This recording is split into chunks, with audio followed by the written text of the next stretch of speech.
place, a new home for a while. Let me feel alive. Hello and welcome back. This is John Allen of the Philippines, and where does your road lead? I'd like you to think just a minute, a little bit beyond yourselves. Think about the weight of what we carry. I remember the first time I went into the Grand Canyon, I was in college, and we had mules carry our stuff. So we had maybe carry 10 pounds, and it's pretty easy going in and out. One day I left the keys at the bottom, and I went down, got the keys, came back with no gear, and I was young and strong, no problem. But think about it, as we get older in life, we carry stuff. What is it that weighs us down? Memories, regrets. Sometimes physically we've gained too much weight. But when we free ourselves from the heaviness, we have a chance to maybe look in another direction and find a new road. So stay alert if you want to think about how to travel light, and where does your road lead? Hello folks, John Allen wondered where the road leads. Great to have you back. John Allen in the Philippines, where the road leads. And this is John Allen in the Philippines with Where the Road Leads. Welcome back. John Allen in the Philippines, where the road leads. Hello again, this is John in the Philippines with Where the Road Leads, and where does your road lead? Back, John in the Philippines, where the road leads, and where does your road lead? This is John Allen. I love the Philippines. It changed my life. Welcome back. Once again, this is John Allen of the Philippines with Where the Road Leads, and as I always ask, where does your road lead? Well, I'll take these shades off here. It's sunny. It's a beautiful sunny day. But I'm glad you came back. I think this might be video number 10. I'm not sure, but I'm definitely a rookie. I'm no pro at this, but we are getting more and more views, and slowly but surely we're going to add to this. I'm committed to keep it going. So if you like it, share it with, as I say, some other older person, or maybe even a younger one who might be interested in that. Are you feeling too old, too tired, too worn out, too stuck, too useless? Nobody even noticed you're alive. You go into the store, nobody smiles at you. You're just almost invisible. Well, you're not that way everywhere. If you come to the Philippines, you'll find that things are a lot different there. I want to tell you a real story about a man, I'll call him Henry. He was retired, age 69. He had worked, he had a small pension, Social Security, around $2,100.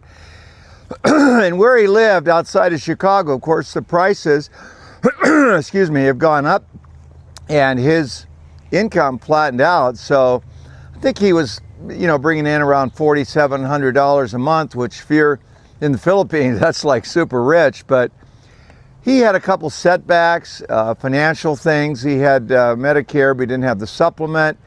He got hit with a pretty big operation that set him back about $20,000 with that 20% Medicare doesn't cover, and found out he was worried. He was 69 and worried about that budget. He thought he was going to be fine. He worked all those years.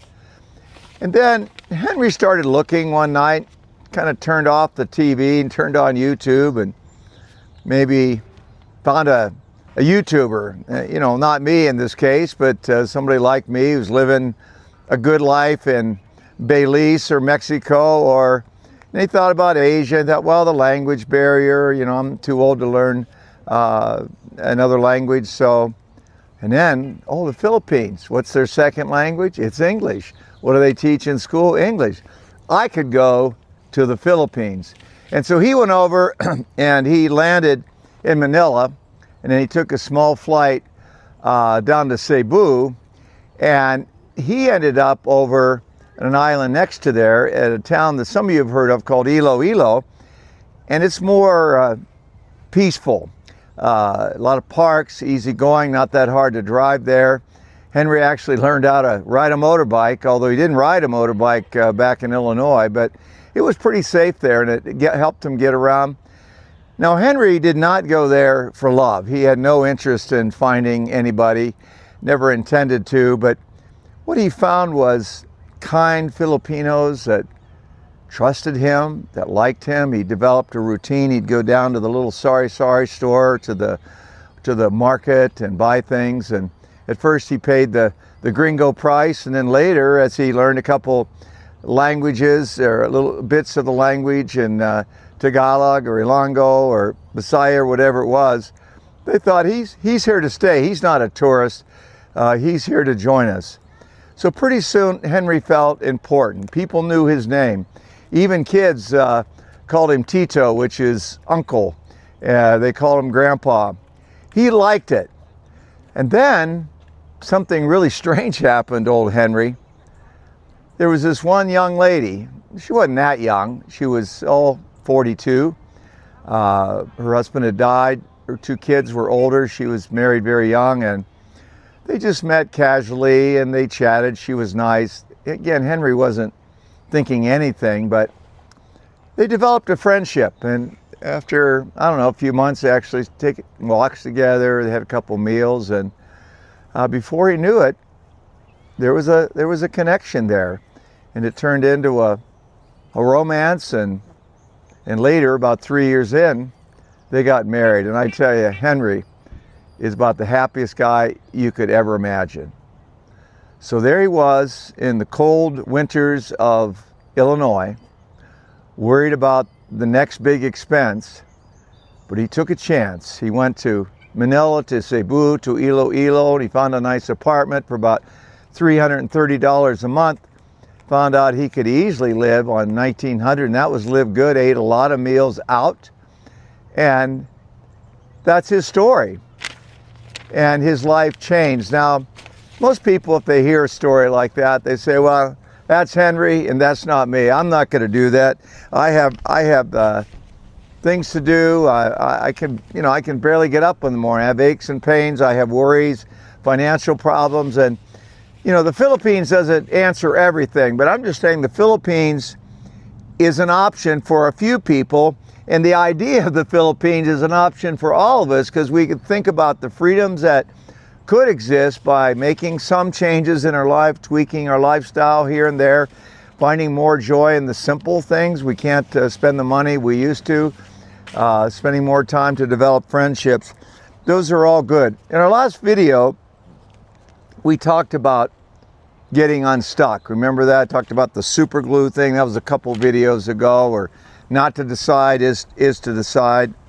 And asking that question, particularly I think video 9, why not the Philippines?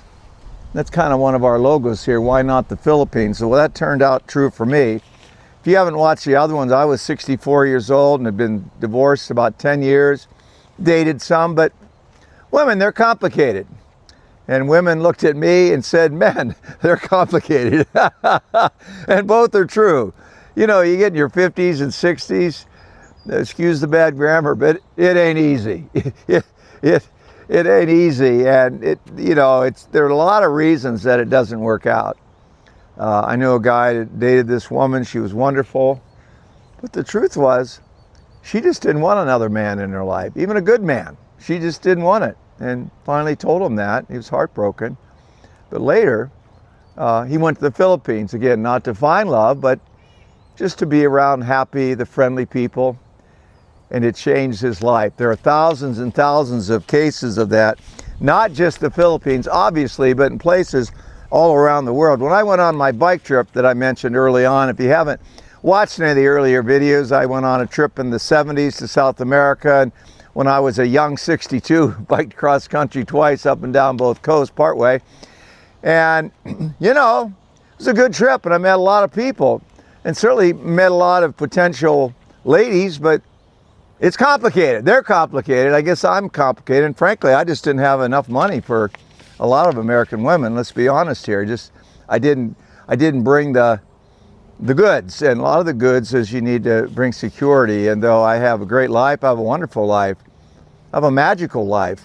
That does not include a lot of money. So if that's important, and it was important to many women in this country, not so important to the Philippines, and they have a whole new way of looking at that. So thinking about what to do, where the road leads. Many seniors tell me they'd like to try something new. I'm in a more rural area. Some people say, well, why aren't you full-time? Well, if it weren't for Jeanette and my beautiful wife here, she's having a great time. She's making money. We're making some investments in the Philippines. We're actually saving. And I have a good life here.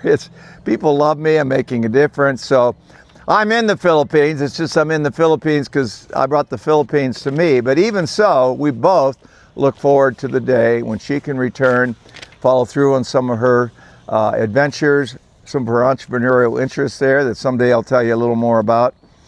But just a couple quick things. We need to downsize. Everybody tells you that. Downsize your stuff. We've talked a lot about clutter already, but maybe downsizing emotionally. Sometimes visualize saying, this one guy says he visualized 2 large suitcases. You can fly for free, the free baggage to the Philippines. You can have 2 23 kilos or 50-pound suitcases. Now, Shanette and I, we've sent probably 100 what they call bullock buy-in boxes, 28 by 27 by 23, something like that. It can weigh over 100 pounds.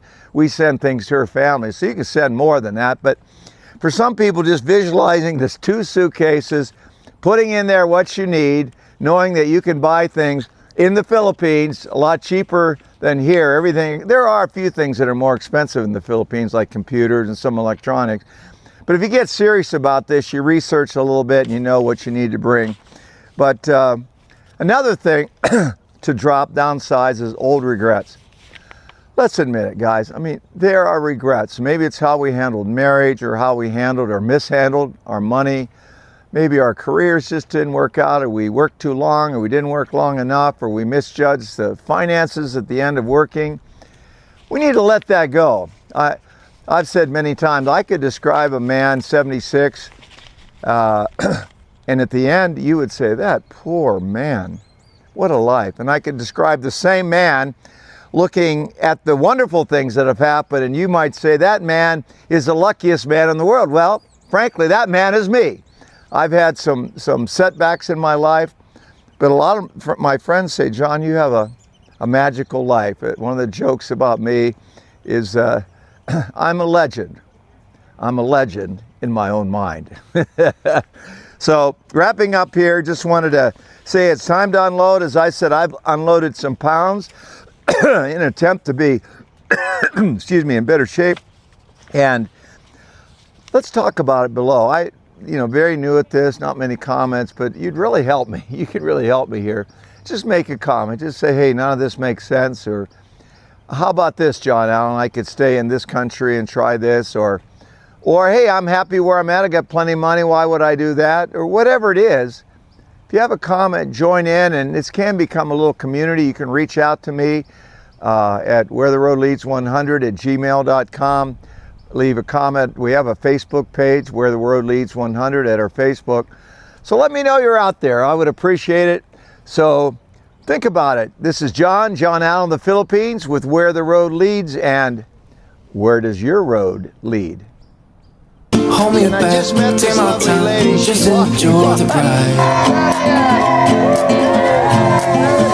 I know, man, passing by, life is good, best I've ever felt. Get me up, somewhere new, somewhere I can find myself. Oh, I feel so alive. As I reach out to the sky, I found my way. I was in the dark against it all, but made it through the day, 'cause I found my way.